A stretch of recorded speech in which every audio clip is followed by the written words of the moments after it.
Yeah.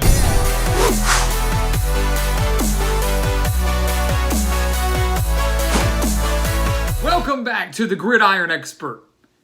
It has been nearly 2 months, 2 whole months, since we have done a Game of the Week analysis video. But these videos are back now in full force because the FCS spring season is now in full force. So we are going to have tons of FCS college football coverage for you right here at the Gridiron Expert. And let's get started with our first FCS Game of the Week, a Thursday night matchup in the Missouri Valley Conference, a rivalry game, all the things that are required for a Game of the Week, is number 21 South Dakota taking on number 4 North Dakota, two teams that have already in this young season been a major surprise within the Missouri Valley Conference.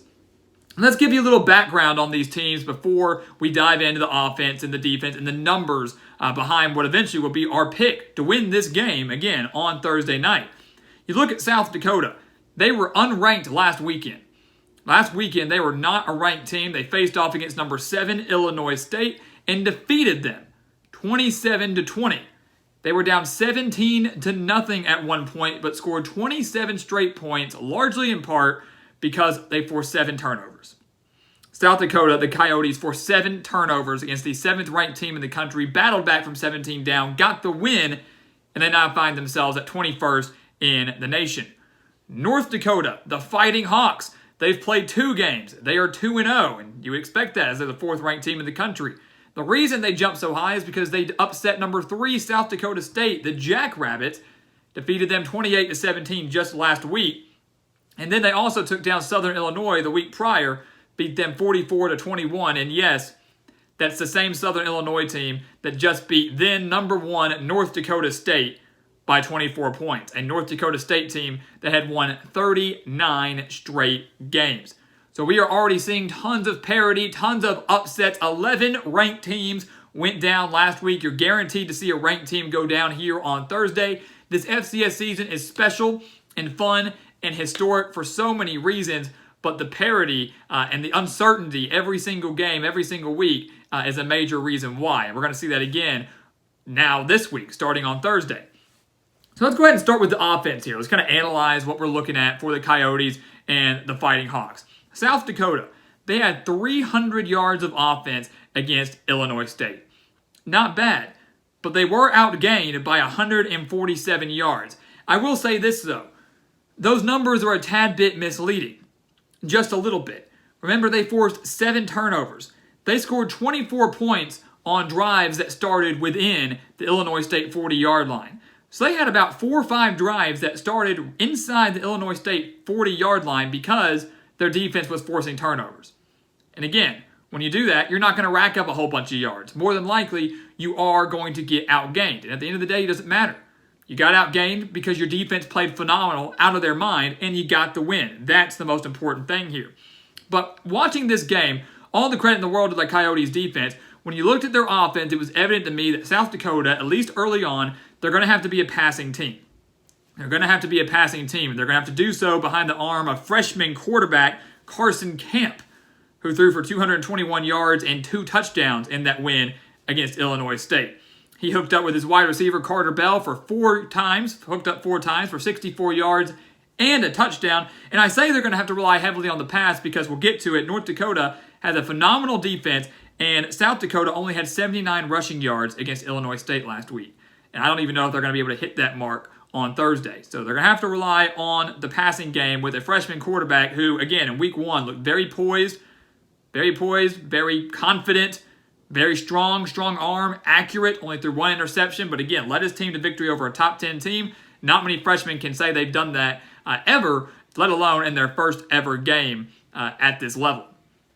You look at North Dakota and the Fighting Hawks. We've seen a little bit more of them. They've played 2 games compared to South Dakota's 1, and through the 2 games, it's been evident to me that North Dakota is way more balanced, a little bit more dynamic so far than South Dakota. And again, take these things with a grain of salt because it still is an early season. But when you look at the Fighting Hawks numbers here from the 2 games, it is no question that they're a balanced team. Against Southern Illinois, they had 118 yards and 3 passing touchdowns from Tommy Schuster, their quarterback. They also had 229 rushing yards. It's pretty dang impressive. Against South Dakota State, the upset over the then number 3 team in the country, they had 207 passing yards and a touchdown from Schuster. They also had 177 rushing yards as the team. So Schuster is a solid quarterback. There's no doubt about it. But if I had to pick an area where they're stronger than another, it's going to be the ground game led by Otis Weah, who has 179 yards and 3 touchdowns already through these 2 games. They're going to rely a little bit more heavily on their run game. Those rushing numbers as a team are absolutely ridiculous. But the fact of the matter is that if you take one away, someone else can pick up the slack. So you take away Weah, that's fine. Schuster has shown he's capable of winning the game through the air. But having that extra dimension to your offense is going to go a long way in a rivalry game, again, against a top 25 team. There's no doubt about that. Defensively, what are we looking at here? South Dakota, again, still has just played 1 game. So take all this stuff with a grain of salt. We're just going to base off the numbers we've seen and the performances we've seen. South Dakota allowed 447 yards of offense to Illinois State. All right, they allowed 447 yards of offense. They allowed 167 of those yards on the ground. That concerns me a little bit. We've seen how well North Dakota has been running the ball over these last 2 games. Is Otis Weah going to be in for a big day on Thursday night if South Dakota has not figured out their rushing defense? Because again, 167 on the ground, North Dakota has rushed for more of that in each of their 2 games. 229 against Southern Illinois, 177 against South Dakota State. So the key for them defensively for South Dakota is stop the run. Stop the run and make Schuster win the game through the air. I will say this though. Don't pay as much attention to the total yards of offense that South Dakota allowed because again, you look at the numbers, they were outgained by 147. They had more favorable field position than Illinois State. Pay attention, though, to the amount of turnovers they forced. They forced 7 turnovers against Illinois State. A full 7. North Dakota has only committed 1 so far this season. But if South Dakota can get 2, maybe 3 turnovers in this game, they have a very good chance to pull off this upset. 7 in 1 game is almost unheard of, especially against a top 10 team. They have a chance to do that again against a top 10 team. If they win that turnover battle and make it known early that they plan on winning it, they might be able to pull this one off, no doubt in my mind. You look at North Dakota. What's their defense looking like? They have not allowed more than 21 points so far this year. 17 points to Southern Illinois. Same Southern Illinois team that dropped 38 on North Dakota State. They allowed just 21 to South Dakota State.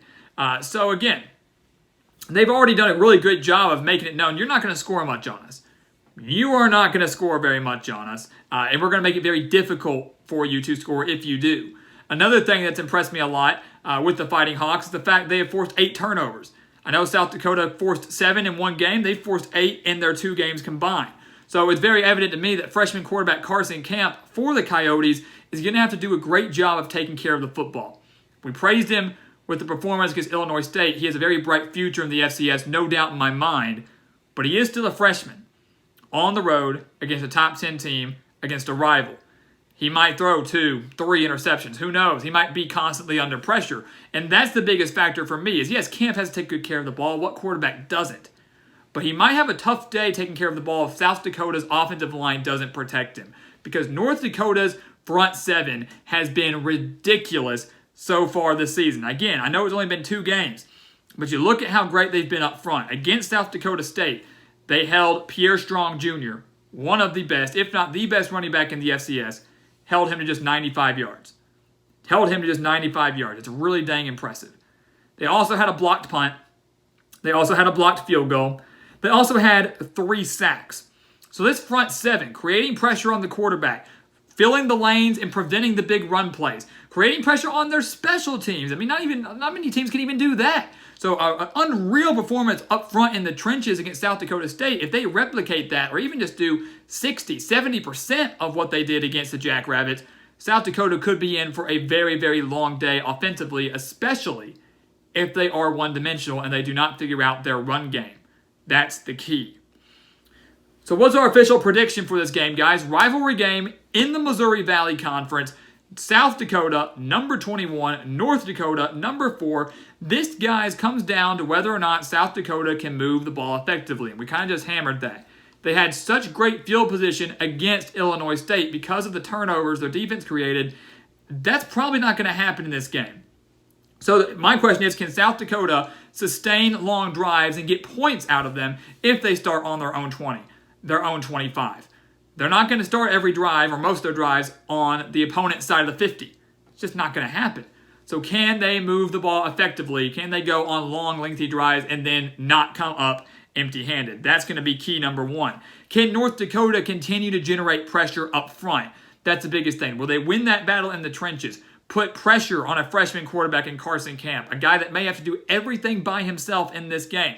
If the pressure's there, is he smart enough to throw the ball away? Does he not take the sack? If he does throw the ball away, is it going to be an interception or not? Can he get it out of bounds? There's so many factors that go into this game, guys, and it makes me worry a little bit for the Coyotes. I think at home, North Dakota with a much more balanced offense, a much more dynamic offense, one where if they're having an off day on one side or South Dakota's defense rises to the occasion and makes Tommy Schuster struggle, makes Otis Weah struggle, the other guy's going to help pick him up. They're going to pick up that slack. North Dakota owns that offensive edge. I think they own that edge in the trenches defensively. And at home, I believe that the Fighting Hawks win this game. They will improve to 3-0 on the year, guys. And North Dakota, not North Dakota State, might be the team just to beat in the state, might be the team to beat in North Dakota.